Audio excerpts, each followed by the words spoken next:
Hi everyone, welcome back to my channel. ನಾನು ನಿಮ್ಮ ಪ್ರೀತಿ ಅಶ್ವಿನಿ ಮಂಜುನಾಥ್. ಹೇಗಿದ್ದೀರಾ ಎಲ್ಲರೂ?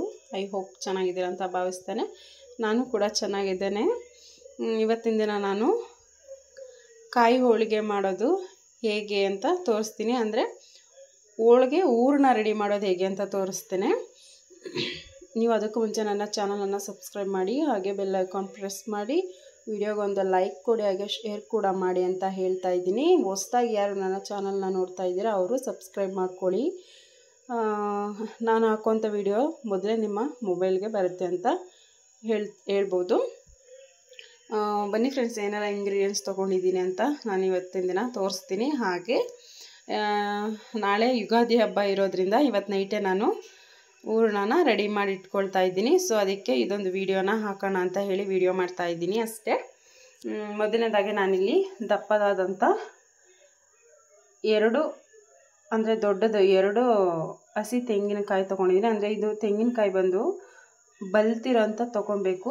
ಅಂದರೆ ಎಳೆದೆಲ್ಲ ತೊಗೊಂಡ್ರೆ ಚೆನ್ನಾಗಿರೋದಿಲ್ಲ, ಅದಕ್ಕೋಸ್ಕರ ನೋಡಿ ಬಲ್ತಿರೋಂಥದ್ದು ಇದು ನೋಡಿ. ಹಿಂಗೆ ಪ್ರೆಸ್ ಮಾಡಿದ್ರೆ ಆಯಿಲ್ ಸ್ವಲ್ಪ ಬರುತ್ತೆ, ಆ ರೀತಿ ಇರಬೇಕು.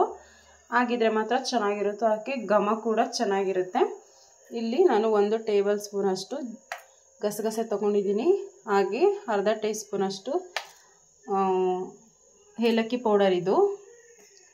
ಇದು ಬೆಲ್ಲ ತೊಗೊಂಡಿದ್ದೀನಿ. ಅಂದರೆ 1 ತೆಂಗಿನಕಾಯಿಗೆ 2 ಅಚ್ಚು ಬೆಲ್ಲ, ಅಂದರೆ ಚಿಕ್ಕದಾದ ಬೆಲ್ಲ ಇದು 2 ಅಚ್ಚು. ನಾನು 2 ಕಾಯಿ ತೊಗೊಂಡಿರೋದ್ರಿಂದ 4 ಅಚ್ಚು ಬೆಲ್ಲವನ್ನು ತೊಗೊಳ್ತಾ ಇದ್ದೀನಿ.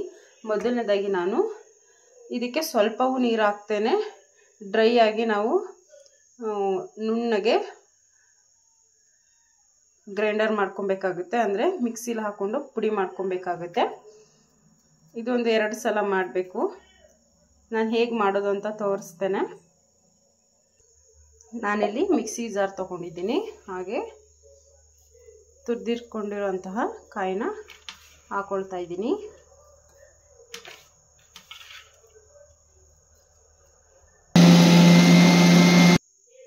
ನೋಡ್ತಾ ಇರ್ಬೋದು ನೀವು, ಒಳಗಡೆ ಸೌದಿದೆ, ಇದು ಮೇಲ್ಭಾಗ ಮಾತ್ರ ಸೌದಿಲ್ಲ. ಸೊ ಅದಕ್ಕೋಸ್ಕರ ನಾವು ಒಂದು ಸ್ಪೂನಿನ ಸಹಾಯದಿಂದ ಅವಾಗವಾಗ ಈ ರೀತಿ ಮಾಡಿಕೊಂಡು ನಾವು ಪೌಡರ್ ಮಾಡ್ಕೊಬೇಕಾಗತ್ತೆ. ನೋಡ್ತಾ ಇರ್ಬೋದು ನೋಡಿ, ಇಷ್ಟು ಸಣ್ಣಗೆ ಇರಬೇಕು, ಈ ರೀತಿಯಾಗಿ ಪೌಡ್ರ್ ಆಗಿದೆ. ನೆಕ್ಸ್ಟು ಫ್ರೆಂಡ್ಸ್, ಇನ್ನೊಂದು ಹೇಳೋದನ್ನು ನಾನು ಮರ್ತ್ಕೊಂಡ್ಬಿಟ್ಟೆ, ಸಾರಿ. ನಾವು ಹಸಿ ಕಾಯಿನ ತುರಿದ ಮೇಲೆ ನಾವು ಒಂದು 2 ಗಂಟೆಗಳ ಕಾಲ ಅದನ್ನು ಒಂದು ತೆಳುವಾದ ಪೇಪರ್ ಮೇಲೆ ಹಾಕಿ ಅದು ಹಸಿ ಹೋಗೋ ತನಕ ನಾವು ಡ್ರೈ ಮಾಡ್ಕೊಬೇಕಾಗುತ್ತೆ. ಅದಾದಮೇಲೆ ಈ ರೀತಿ ಬರುತ್ತೆ ಪೌಡರು. ಸೊ ಡೈರೆಕ್ಟಾಗಿ ಹಸಿದೇ ತುರಿದು ಹಾಕೋದ್ರಿಂದ ಬೇಗ ಅದು ಗ್ರೈಂಡರ್ ಆಗೋಲ್ಲ, ಅದಕ್ಕೋಸ್ಕರ ಈ ರೀತಿ ಮಾಡ್ಕೊಳ್ಳಿ. ನಾನು ಇಲ್ಲೇ ಸೈಡಲ್ಲಿ ಹಾಕೊಳ್ತಾ ಇದ್ದೀನಿ. ನಾನು ಇದನ್ನು ಹಾಕ್ಕೊಂಡಿದ್ದೀನಿ. ನೆಕ್ಸ್ಟ್ ಇನ್ನೊಂದು ಸಲ ಇದನ್ನು ಮಿಕ್ಕಿದ್ದನ್ನು ಪೌಡರ್ ಮಾಡ್ಕೊಬೇಕಾಗುತ್ತೆ. ಇದು ಕೂಡ ಪೌಡರ್ ಆಗಿದೆ. ನೆಕ್ಸ್ಟು ಹಾಕ್ಕೊಳ್ಳೋಣ ಇದರಲ್ಲಿ. ಹಾಗೆ ನಾನಿಲ್ಲಿ ಬೆಲ್ಲವನ್ನು ಈ ರೀತಿ ಕಟ್ ಮಾಡಿ ಹಾಕ್ಕೊಂಡಿದ್ದೀನಿ. 4 ಅಚ್ಚು ಬೆಲ್ಲ ಇದೆ ಇದರಲ್ಲಿ. ನಾನು ಈ ಬೆಲ್ಲದಲ್ಲಿರುವಂತಹ ಏನು ಅಂತಂದರೆ ಸಿಪ್ಪೆ ಇರುತ್ತೆ, ಹಾಗೆ ಸುಣ್ಣ ಎಲ್ಲ ಹಾಕಿರ್ತಾರಲ್ಲ, ಕಲ್ಲುಗಳಿರುತ್ತೆ.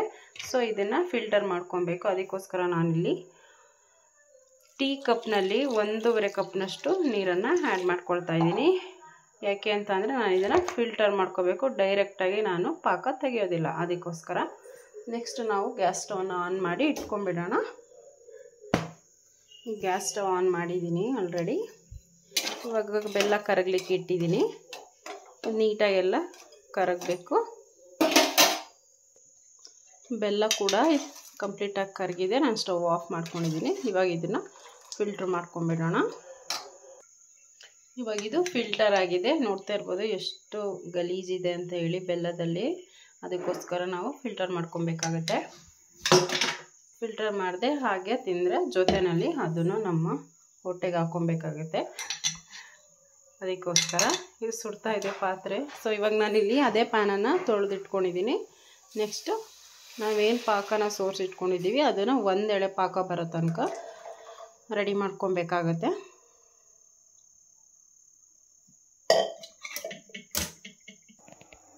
ಇವಾಗಿದು ನೊರೆ ಬರ್ತಾ ಇದೆ, ಉಕ್ತಾ ಇದೆ. ನಾವು ಆವಾಗವಾಗ ಈ ರೀತಿಯಾಗಿ ಒಂದು ಸ್ಪೂನಿನ ಸಹಾಯದಿಂದ ಹಿಂಗೆ ಚೆಕ್ ಮಾಡ್ಕೊಬೇಕಾಗತ್ತೆ. ಈ ರೀತಿಯಾಗಿ ನೋಡ್ತಾ ಇರ್ಬೋದು ನೀವು. ಈ ರೀತಿ ನೀರು ಥರ ಬಿದ್ದರೆ ಇನ್ನೂ ಪಾಕ ಬಂದಿರೋದಿಲ್ಲ.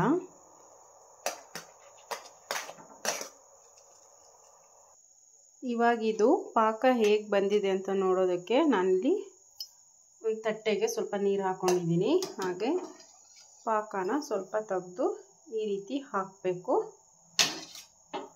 ಹಾಕಿದ ನಂತರ ಸ್ವಲ್ಪ ತಣ್ಣಗಾದ್ಮೇಲೆ ಈ ರೀತಿ ಮಾಡಬೇಕು. ಈ ರೀತಿ ಬಂದರೆ ಮಾತ್ರ ಈ ರೀತಿಯಾಗಿ ಆಗಬೇಕಾಗುತ್ತೆ.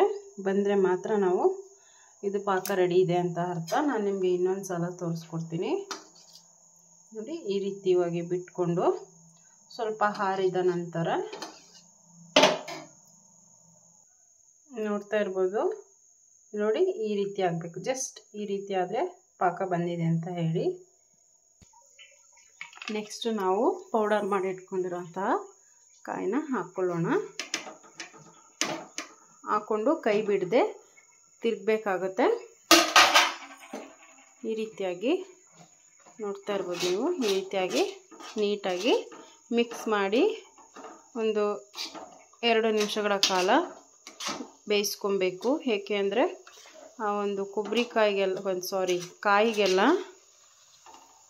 ಈ ಬೆಲ್ಲ ಒಂದು ಸಿಹಿ ಎಳ್ಕೊಬೇಕು. ಅದಕ್ಕೋಸ್ಕರ 2 ಹೊಂದಾಣಿಕೆ ಆಗೋದಕ್ಕೆ ಈ ರೀತಿ 2 ನಿಮಿಷಗಳ ಕಾಲ ಬೇಯಿಸ್ಕೊಬೇಕಾಗತ್ತೆ.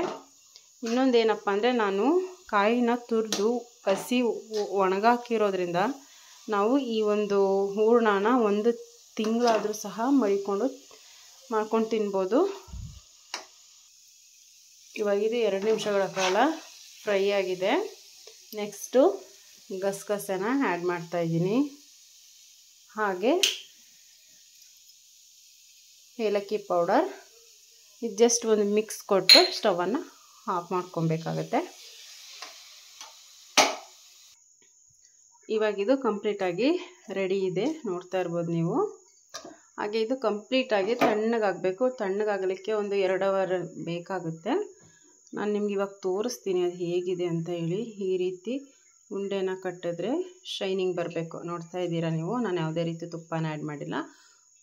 ಕಾಯಲ್ಲೇ ಆ ಒಂದು ಎಣ್ಣೆ ಅಂಶ ಇದೆಯಲ್ಲ ಅದು ಈ ರೀತಿ ಬಿಟ್ಕೊಳ್ಳುತ್ತೆ. ನೀಟಾಗಿ ಹಸಿ ಎಲ್ಲ ಡ್ರೈ ಆಗುತ್ತಲ್ಲ, ಚೆನ್ನಾಗಿ ಫ್ರೈ ಆಗುತ್ತಲ್ಲ, ಅದಕ್ಕೋಸ್ಕರ ಈ ರೀತಿ ಬರುತ್ತೆ. ನೋಡ್ತಾ ಇರ್ಬೋದು. ಇದನ್ನು ತಣ್ಣಗಾದ್ಮೇಲೆ ಇನ್ನೂ ಗಟ್ಟಿ ಆಗುತ್ತೆ. ನೀವು 1 ತಿಂಗಳಿಲ್ಲ ಅಂದರೆ 1.5 ತಿಂಗಳಾದರೂ ಮಡಿಕೊಂಡು ನೀವು ತಿನ್ಬೋದು. ತುಂಬ ಚೆನ್ನಾಗಿರುತ್ತೆ. ನೀವು ಒಮ್ಮೆ ಟ್ರೈ ಮಾಡಿ. ಹಾಗೆ ಹೇಗಿದೆ ಅಂತ ಕಮೆಂಟ್ ಬಾಕ್ಸಲ್ಲಿ ತಿಳಿಸಿ. ಓಕೆ ಫ್ರೆಂಡ್ಸ್, ನೆಕ್ಸ್ಟ್ ವಿಡಿಯೋದಲ್ಲಿ ಸಿಗ್ತೀನಿ ಫ್ರೆಂಡ್ಸ್. ಟೇಕ್ ಕೇರ್, ಬಾಯ್ ಬಾಯ್.